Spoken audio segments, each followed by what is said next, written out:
Hello வணக்கம். வாங்க, நாளைக்கு கார்த்திகை தீபம். அதனால இன்னைக்கே நான் அகல் விளக்கெல்லாம் க்ளீன் பண்ண போறேன். இதோட வருஷம் தானே நம்ம எடுக்கிறோம். அதனால என்னதான் நம்ம கழுவி வச்சா கூட அது ஒரு மாதிரியா மண்ணு பூத்தா மாதிரி உப்பு பூத்தா மாதிரி ஆகி போகுதுங்க பிள்ளைங்களா. அதனால தான் நான் என்ன பண்ண போறேன், இப்போ அதை க்ளீன் பண்ணி இன்னைக்கே கழுவி காய வைக்க போறேன். அப்படியே காட்டுறேன் பாருங்க, அகல் விளக்கு எப்படி இருக்கு பாருங்க. போன வருஷம் கழுவி வச்சது தான், ஒரு மாதிரி மண்ணா டஸ்டா இருக்குது பாத்தீங்களா எப்படி இருக்கு. இப்போ இது ஒரு சிம்பிளா எல்லாம் ஒன்னொன்னா நம்ம தேய்ச்சி கழுவினோம்னா லேட் ஆகும் இல்லைங்களா.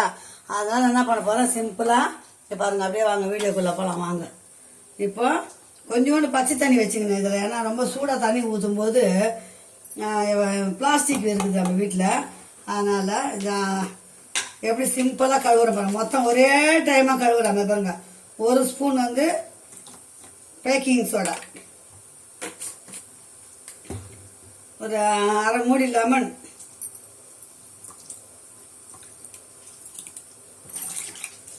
அந்த பிசு பிசுப்பு இருக்காது, எண்ணெய் பிசுப்பு ஒரு மாதிரி கசன்னு இருக்காது.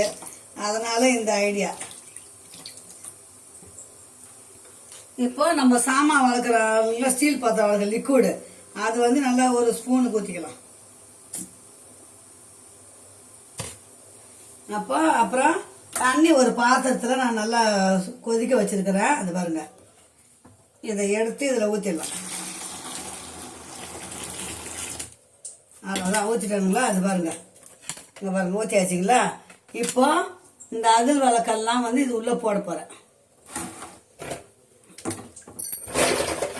ஒரே சமயமா கழுவிடலாம் பாருங்க, சிம்பிளா.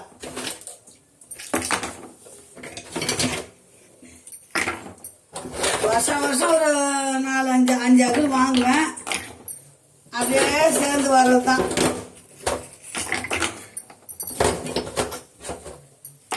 நல்லா தண்ணி முங்குற அளவுக்கு வச்சிருங்க பாருங்க. ஒரு 1/2 hour அப்படியே ஊறட்டும்.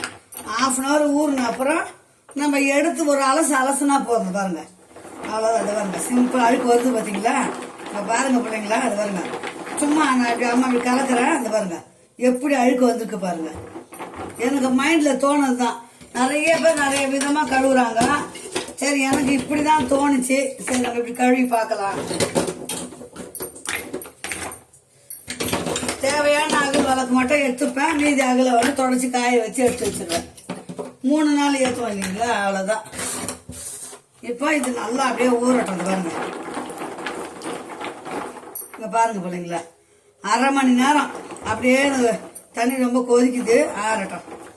கழுவி அப்படியே கழுவிட்டு ஒரு இது அப்படியே இருத்துடணும். குழாவை திறந்து விட்டு அலசிட்டு அப்படியே ஒரு தாம்பாளத்தில் போட்டு கவுத்துருங்க. அதுக்கப்புறம் ஈர துணி போட்டு தொடச்சிட்டு சூப்பரா ஆயிடும். பிசு பிசுப்பு இருக்காது, அந்த ஜிகடு வாசனை வராது பிள்ளைங்களா. அதுக்குதான் இந்த ஐடியா பண்ணிருக்கேன். இந்த மாதிரி செஞ்சு பாருங்க, ஈஸியா ஆயிடும். எப்படி அழுக்கு அப்படி கரையல் வருது பாருங்க. இத்தனைக்கும் நான் போன வருஷம் சோப் ஆயில் போட்டு நல்லா கழுவி தான் வச்சேன். பார்த்தீங்களா, கசன்னு அழுக்கு பாருங்க எப்படி பாருங்க. கை வைக்க முடியல. அப்படியே அவ்வளோதான் பிள்ளைங்களா. சிம்பிளான மெத்தடு. இதை உங்களுக்கு சொல்லணும்னு தோணுச்சு. அதனால ஒரு சொன்னமாக ஒரு 1/2 மூடி லெமனு, ஒரு ஸ்பூன் லிக்விட், முடிஞ்சுதா வேலை. ஈஸியான மெத்தட்ல தான் நான் எதுவுமே செய்வேன். சமையலும் சரி, நம்ம சொல்ற டிப்ஸும் சரி. ஓகே, பாய் சொல்லங்களா. இது பாருங்க, இது மாதிரி ஊறுதா. நல்லா ஊறின அப்புறம் 1/2 hour பொறுத்து நல்லா அப்படியே நம்ம கீழே இந்த தண்ணியை ஊற்றிடணும். ஊற்றிட்டு இப்பவே பாருங்க எப்படி பழம்னு வருது பாருங்க. அழுக்கு நல்லா ஊறட்டும். ஊறுனா அந்த லிக்விட்ல அந்த வாசனை, ஜிகிடு வாசனை எல்லாம் போயிடுச்சுன்னா அவ்வளோதான். நல்லா ஒரு அலசிட்டோம்னா நல்லா துணியை போட்டு தொடச்சிட்டு காய வச்சுட்டு அகல எண்ணெய் ஊற்றி ஏற்ற வேண்டியதான். ஓகே, பாய் சொல்லுங்களா. சிம்பிளான வீடியோ இதுதான் சொல்லியிருக்கிறேன் உங்களுக்கு. செஞ்சு பாருங்க. பாய். இந்த வீடியோத்தோட முடிச்சுக்கலாம். கழுவி காய வைக்கிறது லேட் ஆகும் உங்களுக்கு. அதனால அப்படி கழுவி காய வச்சுன்னா எப்படி காய வச்சுக்கிறேன்றதை காட்டுறேன் உங்களுக்கு. ஓகே, பாய்.